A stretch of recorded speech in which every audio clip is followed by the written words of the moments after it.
Hola, ¿cómo están todos? Quería decir a todos nosotros que antes de ser guaraníes, somos seres humanos que también podemos lograr y hacer grandes cosas como cualquier otra persona.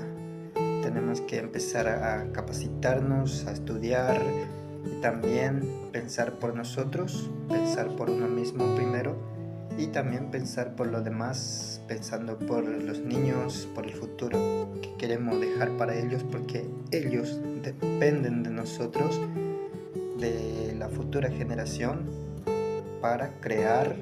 Y si nosotros no hacemos nada, ¿qué le vamos a dejar para ellos? Bueno, eso quería decir. Tenemos que dejar buen estudio, buena capacitación y buena educación también para ellos. Gracias.